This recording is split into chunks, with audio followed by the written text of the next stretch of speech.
Hello, I'm Little Miss Potts. I also go by That's Potts Girl or simply Maddie.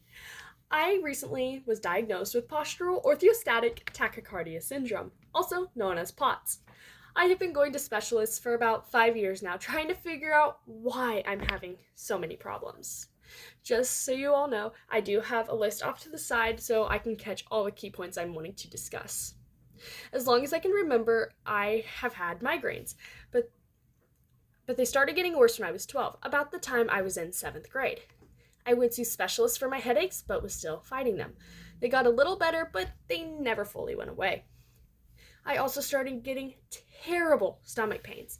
My doctor kept telling me I was just getting ready to start my menstrual cycle. I ended up going to my gynecologist, who said I was not ready to start my cycle. So I was referred to Children's Mercy in Missouri.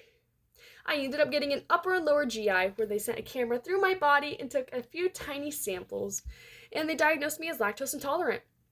It didn't make much sense since I still consumed loads of dairy products and didn't have any problems, compared to kids who did have dairy and suffered tremendously if they were lactose intolerant. Newsflash, I'm not lactose intolerant. Another problem I had and still struggle with is foggy memory and not being able to focus. I was diagnosed with ADHD. We believe I do not have ADHD since I stopped taking all sorts of medications and nothing has changed. I started doing sports in 7th grade. I ran cross country, played basketball, and went out for track. My freshman year, I had what we thought was a heat exhaustion moment and stopped running cross country, and I played volleyball the next year. I also took many precautions when I went out for track. My sophomore year, during conditioning class, I realized my legs were going numb. So I went to cardiologists, neurologists, and got absolutely nothing out of it. So now more current, I am fighting terrible dizzy spells. I would try to sleep at night and the room would be spinning. I would black out. I would just be dizzy. After a few doctor's appointments, I was told I had vertigo. It got so bad that I did not go out for sports this year. It did not get better, and one day landed me in the ER with dehydration. From about 7th grade to currently a junior, I have been in and out of the ER. One big reason is because of dehydration. There's other little things, but mainly dehydration. One day I was in the ER, and a travel nurse practitioner who had a few conditions, including POTS, listened to all my symptoms and my story and said, "You have POTS. I'm sure of it. I have POTS, and all your symptoms sound like my symptoms." We got all the information I needed so I could be officially diagnosed.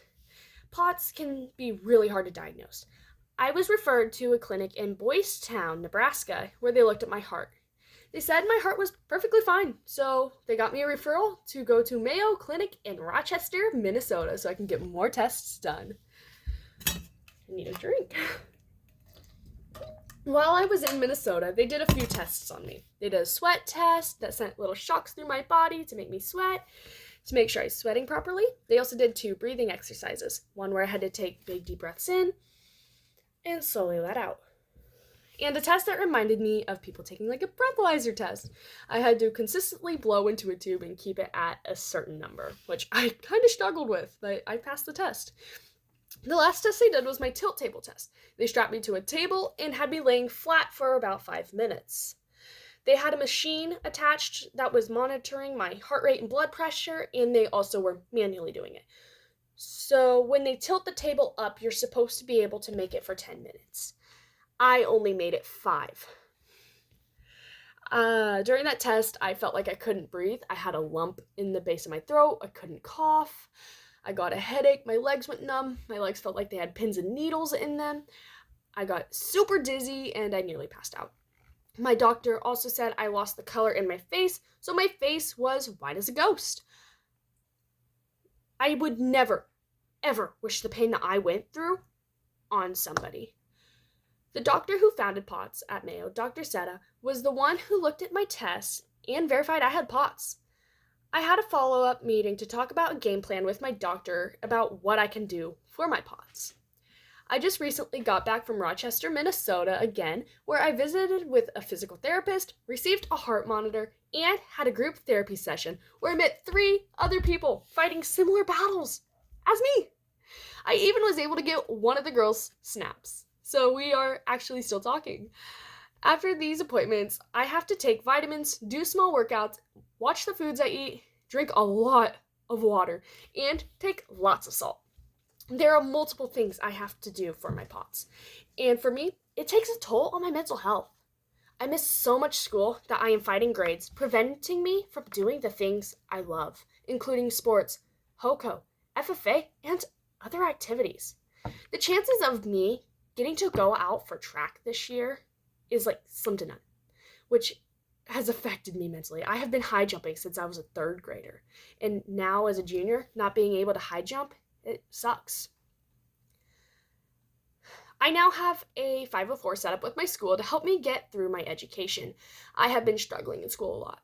POTS, it's not easy. It's hard to understand what someone with POTS is going through. POTS is what you call spooning, meaning you can't really see it. I created this account for a few reasons. 1, I want to see my personal improvement. 2, my mental health has gone downhill tremendously, and it might help sharing my story to get things off of my chest. 3, I want to bring awareness to people that don't know what POTS is. And 4, I want to help other people so they know that they are not alone and have somebody to relate and could potentially talk to. I am going to be posting videos and shorts all over different things, including days of my life, vitamin refills, what I do with my pain, and other things. If anyone has any video ideas, questions, or anything, feel free to comment down below. Thank you for taking the time to watch this video, and have a great morning, day, evening, or night.